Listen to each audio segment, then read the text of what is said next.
Most suffering does not begin dramatically. By night, it is already within us. It enters quietly, through what seemed like an ordinary day. In the mirror, we see ourselves getting older. On the phone, we receive news of illness. On the table, there is another bill, and a quiet insecurity deepens. Outside, we see someone carrying a newborn child. A little farther ahead, we pass a funeral. During the day, we still have to deal with people we would rather not deal with. By night, the mind is still circling around what we could not get, what we should have said or done, and what we could not bear to lose. Outwardly, it was only an ordinary day, but inwardly, this is precisely the point from a Buddhist perspective. What we call an ordinary life already contains the very conditions through which this kind of suffering is continually lived out. What does this mean? In the previous episode, we saw that actions do not simply disappear when they are over. They leave behind karmic seeds, and those seeds continue within the stream of consciousness, shaping experience as it unfolds over time. This is why rebirth is not without causes and conditions, why certain tendencies and habits appear again and again, and why we find ourselves moving through certain conditions and possibilities rather than others. But this brings us to a deeper point. In the common Mahāyāna presentation of the 8 kinds of suffering, the suffering of the 5 clinging aggregates is not just another item at the end of the list. It points to the very place where all the others become deeply personal and most difficult to escape.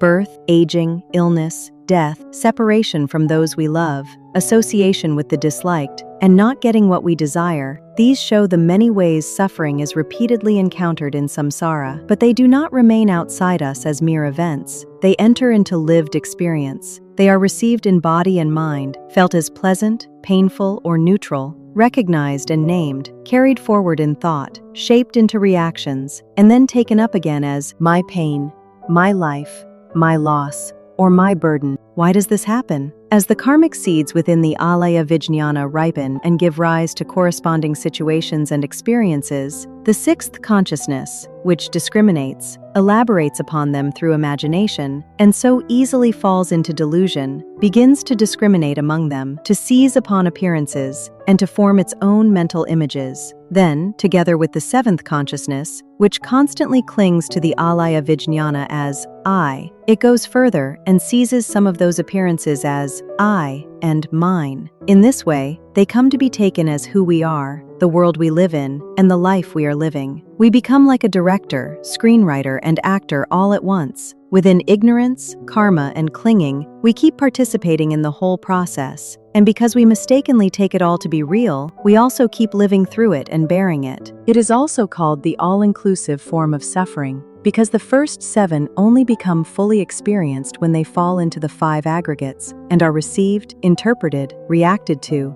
and clung to by us. But from the Mahāyāna point of view, there is something even deeper here. According to Venerable Master Yin Shun, the first problem can be understood like this. Suffering does not end just because an event is over. It keeps turning through the ongoing cycle of delusion, karma, and suffering. Because of delusion, karma is created. Because karma is created, its painful results are then experienced. And once those results are undergone, delusion arises again, and further karma is created. This is not a straight line that happens once. It is a revolving process, like a circle with no beginning or end. So beings do not suffer only because of isolated events. They continue moving along this cycle of delusion, karma, and suffering. But the second question goes even deeper. Besides being the very place where our suffering comes to land, these 5 are also explained, from a Mahāyāna perspective, as coverings or obscurations. Why? According to Master Chin Kung, these 5 keep us from seeing our true nature. Remove them, and we clarify the mind, see our true nature, and realize Buddhahood. So what,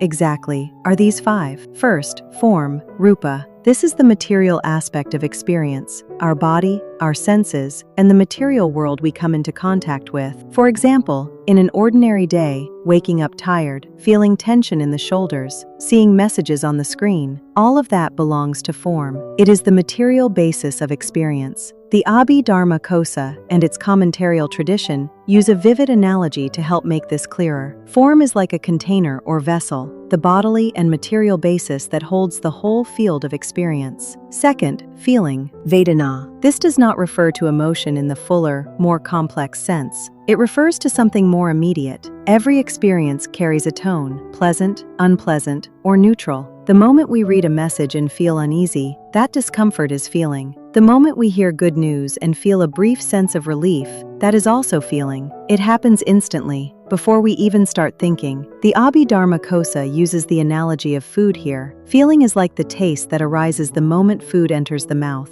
It is already pleasant, unpleasant, or neutral. Third, perception, samniya. This is the function of recognizing and labeling. When we come across something and immediately think, this is criticism, this is unfair, this is about me, that act of recognition and naming, that is perception. In the Abhidharma-kosa, perception is compared to seasoning. It adds names, interpretations, and flavor to experience. So the very same event can feel harsher or easier to take, depending on how it is perceived. Fourth, mental formations, saṃsāra. This is where things begin to gain momentum. Our tendencies, reactions, habits, impulses, the urge to reply, to defend ourselves, to withdraw, to replay what happened, all of that belongs here. This is where our deeper tendencies become active. The Abhidharma-kosa compares mental formations to a cook. This is where habits, impulses, and all kinds of volitional activities are set in motion again and again, giving rise to further karma and further reactions. Fifth, consciousness, vijñāna. This is the basic awareness present throughout experience. Seeing, hearing, smelling, tasting, touching. Each moment of awareness is a moment of consciousness. The Abhidharma-kosa uses the analogy of the diner who receives the meal. Consciousness is like the one who receives the whole experience. This analogy does not mean that there is a fixed self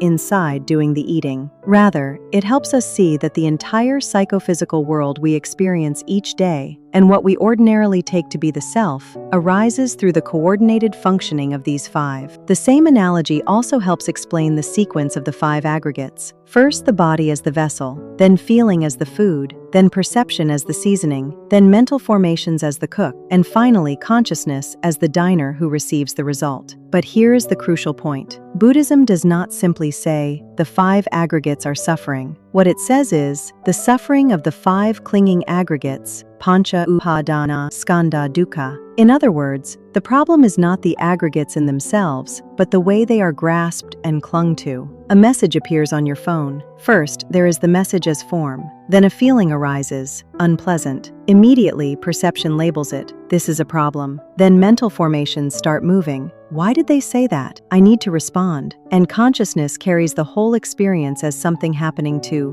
me. Up to this point, everything is still just a process. But then something very subtle happens. The unpleasant feeling is no longer just a feeling. It is taken up as my discomfort. The thought is no longer just a thought. It is taken up as what they did to me. And this is where the chain continues. Buddhism describes this process very clearly in the teaching of dependent arising. From feeling, there arises craving, wanting the pleasant to continue, wanting the unpleasant to stop. From craving comes clinging, holding on, taking it as self, and starting to build a whole stance around it. And once that grasping begins, the whole pattern continues to roll forward. So suffering does not begin with the world. It does not even begin with the aggregates themselves. It begins when, within these aggregates, feeling turns into craving turns into clinging, and clinging turns everything into I and mine. This is why one moment can stay with you for hours, or even days, not because the event itself is still happening, but because the aggregates are being taken up again and again as I and mine. The body tightens again, the feeling returns, the thought repeats, the reaction is reactivated, and each time, the same structure is reinforced. So when Buddhism speaks of the suffering of the five clinging aggregates, it is pointing to something very specific. It is not saying that life is nothing but suffering. It is not saying that thoughts or feelings should disappear. It is saying, as long as these five processes are taken as I and mine, they will inevitably become the basis of suffering. These 8 forms of suffering do not fall only on a particular kind of person. Those who live in material abundance are still troubled by gain and loss. Those who lack material security often spend their lives struggling to obtain what they need. But whether we fail to obtain something, or obtain it only to fear losing it, as long as these 5 are taken as I and mine, suffering does not stop. This is also why the suffering of the 5 clinging aggregates can be called a burning one. Why burning? Because this is not a cold structure, but one that burns. What makes this suffering burn is not that the 5 aggregates themselves are the problem, but that our craving, grasping, and clinging act like fuel, continually driving further reactions and actions, so that the whole body and mind process to keep heating up and pressing in on us. Therefore, we need to look at this whole problem in the right way.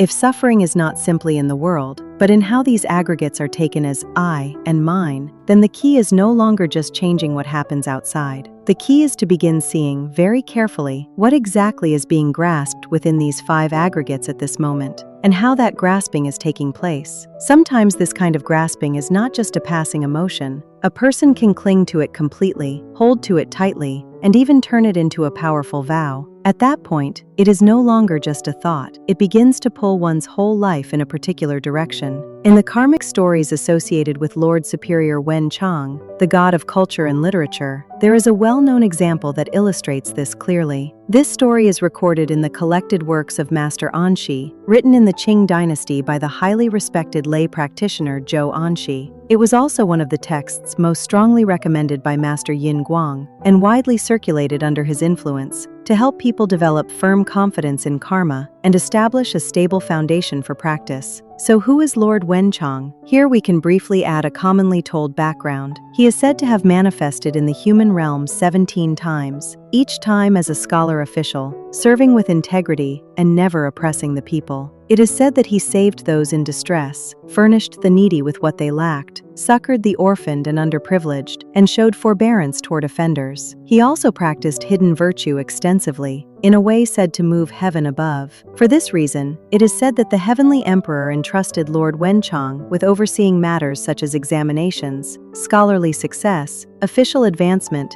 and rank and salary. In the complete works of Master Anshi, in the section titled Selections from the Expanded Commentary on Lord Wenchang's Essay on Quiet Merits, also known as Lord Superior Wenchang's Tract on the First Step Towards Non-Abidance, Lord Wenchang said that he once heard of a great sage in the Western land, annotated by the lay practitioner Zhou as referring to Shakyamuni Buddha, who had no need to say much, yet could naturally guide and transform beings. Without relying on contrived effort, everything unfolded naturally and in its proper order. He took compassion as the foundation, skillful means as the gateway, the observance of precepts and disciplined eating as daily practice, and the bliss of cessation as true happiness. He regarded birth and death as something as natural as the alternation of day and night, and viewed favors and grievances as no different from wakening from a dream, without being carried away by emotions such as sorrow, joy, grief, or anger. This was because he understood the brevity and impermanence of life, and therefore sought a state beyond arising and ceasing. Lord Wenchang then said, "At that time, I deeply admired such a teaching, thereby expressing his reverence toward Shakyamuni Buddha." Later, he resigned from office and returned to his hometown. One day, in the marketplace, he heard a recluse singing as he walked along. The moment he heard it, something in his mind resonated deeply with it, and he immediately stepped down from his carriage, bowed, and sought instruction. The singing recluse looked up and gave a long sigh, then transmitted to him the essential dharma and the true principles of practice, saying, "This is the dharma of liberation leading to nirvana, taught by the great sage of the West. If you are able to uphold it, recite it, and cultivate it, you can transcend birth and death and attain infinite life.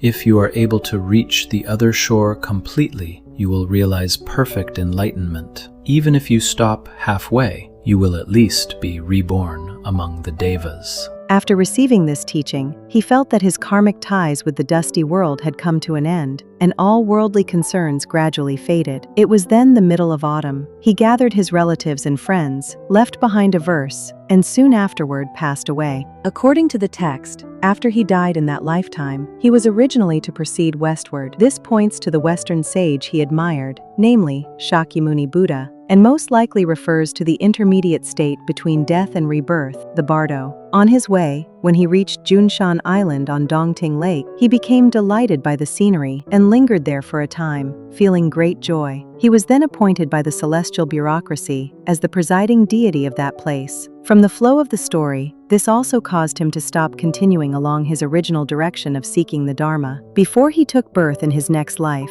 again, most likely while still in the Bardo state, he saw a woman in her 30s weeping and telling of her misfortune. Her husband had been punished for his loyalty and died in exile, and her son also died young. Moved by compassion, he wept with her, and in that very instant he entered her womb, becoming unconscious. After a long while, he suddenly heard someone nearby say, "It's a boy! It's a boy!" When he opened his eyes, he realized that he had already been reborn in the human realm. When Lord Wenchang grew older, he was deeply filial. He even gave his own second son to his elder brother's family to continue that line, in order to comfort his mother. At the time, he was widely known as a model of filial piety and was respected by all. Later, in another lifetime, at the end of the Zhou dynasty, he became the lord of many mountains, overseeing matters such as abundance and famine, as well as the recording of merits and faults, and the dispensing of rewards and punishments. At that time, a mountain deity named Gao Yusheng took a liking to a woman in his domain named Sun Dinu, and went so far as to seize her soul and assault her. When Lord Wenchang later investigated and uncovered the matter, he returned the woman's soul to her, after which she regained consciousness. He then punished Gao Yusheng with 300 lashes and removed him from his post. At that time, there was also a deceased filial son from below the mountain, named Wu Yijian, who had once pricked his own blood to copy out the 4 fascicles of the Langkavatara Sutra for the sake of his father. When Lord Wenchang learned of this, he submitted a memorial to the heavenly emperor, recommending that Wu Yijian take Gao Yusheng's place. From then on, deities of all kinds held him in deep awe. This also shows that he placed genuine importance on acts of filial piety and the merit of copying sutras. According to the text, later, at the end of the Qin dynasty, he saw the harsh laws then being enforced, under which ordinary people were treated as if their lives meant nothing. So he submitted a memorial to the heavenly emperor, asking to descend into the human realm in incarnate form, to rescue the people from hardship and to restore them to peace and well-being. But instead, the heavenly emperor ordered him to be reborn into the imperial house. As he looked toward the human world, he saw Emperor Gaozu of Han with consort Qi. The lay practitioner Zhou's commentary says that this was in fact the Bardo state once again, though Lord Wenchang himself did not yet understand it at the time.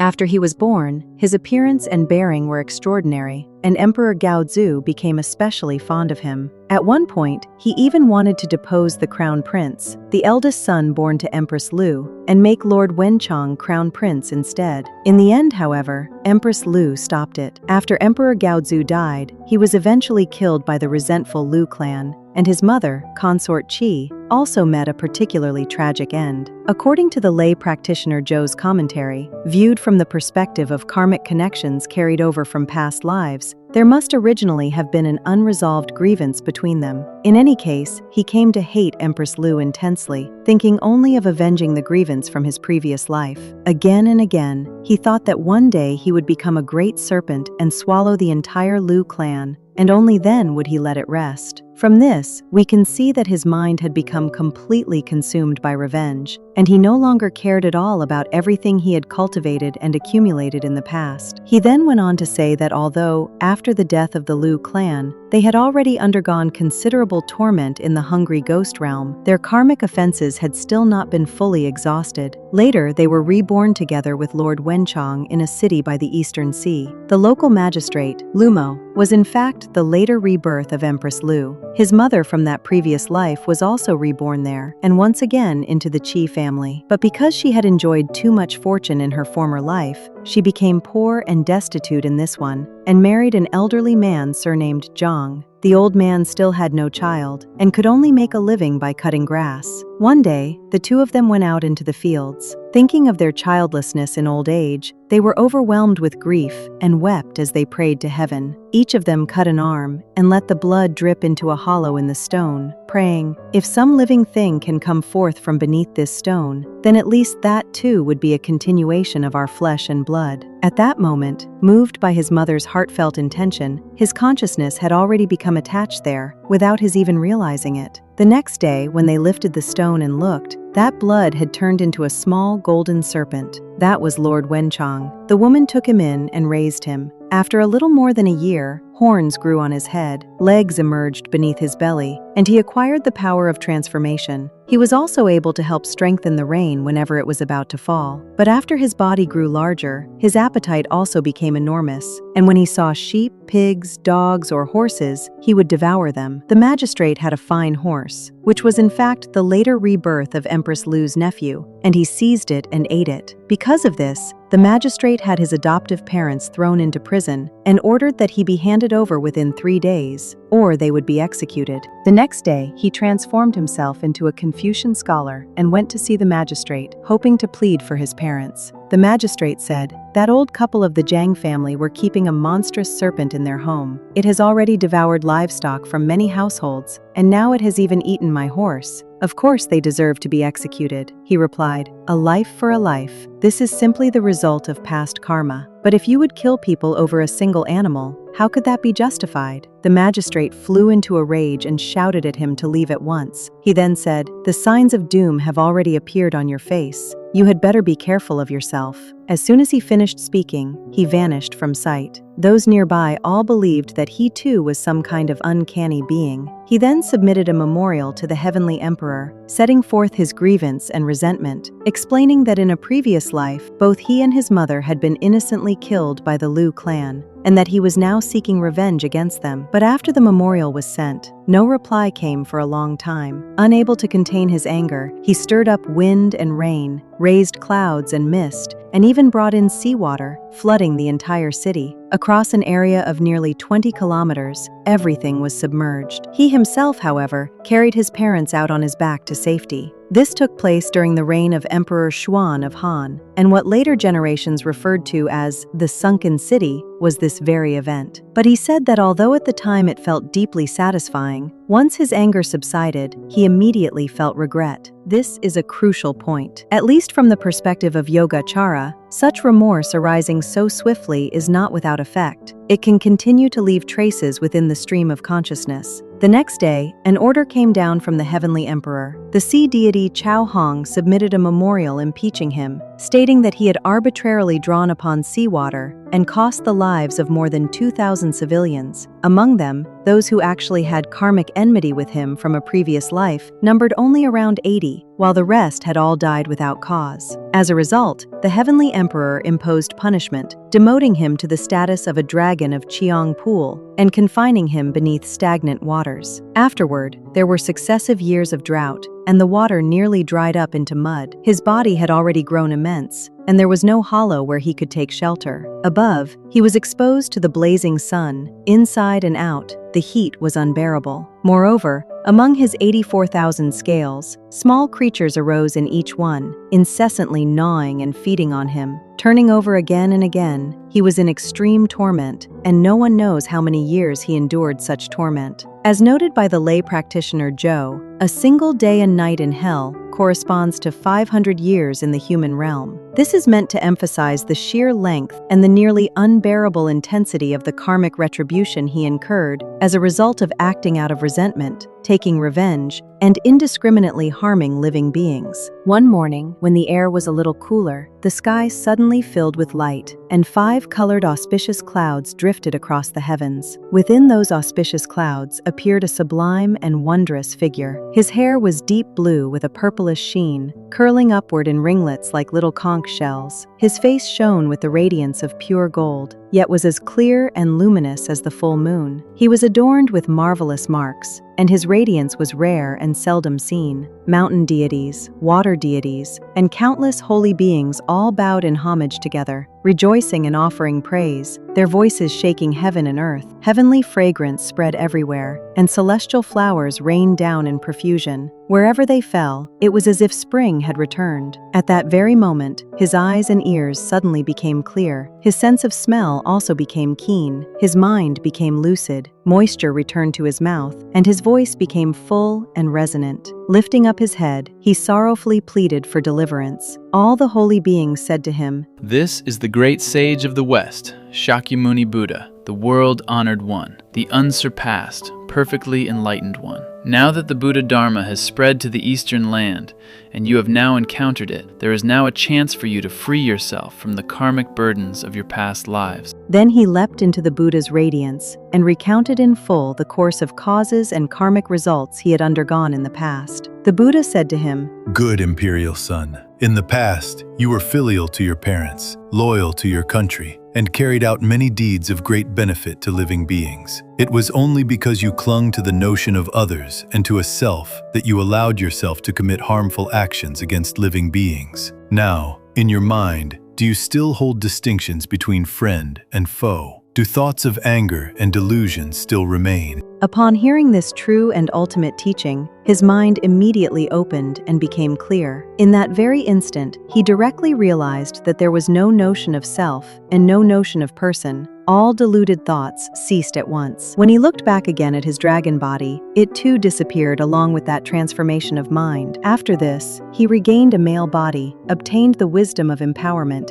and from then on took refuge in the Buddha Dharma. This is one of the stories of Lord Wen Chang's former lives recorded in the text. The text also goes on to say that he would later receive the Buddha's prediction that he would one day attain Buddhahood. The reason for bringing in such a long story here is to show that the continuity and direction of samsara are deeply tied to the grasping that arises moment after moment within the stream of consciousness. What is truly frightening about this story is not hatred by itself, but the fact that once that thought is taken as my pain, my hatred, or my revenge, it is no longer just a thought. It begins to feed back into and drive the whole course of one's life. This is where Buddhism's teachings on self-view and self-clinging come in, and none of this is being decided for us by some so-called fate. Rather, ordinary beings remain trapped within delusion, karma, and suffering. When we are immersed in what we cling to as I and mine, life after life becomes like one film after another. We are not only the director, the screenwriter, and the actor, we are also the ones who mistake the whole thing for something real. And so we keep bearing the burden that is carried forward through ignorance and clinging. So what is the solution? That is the subject of the next episode. I'll see you there. Take care. Chill Life, for wisdom and life's highest delight.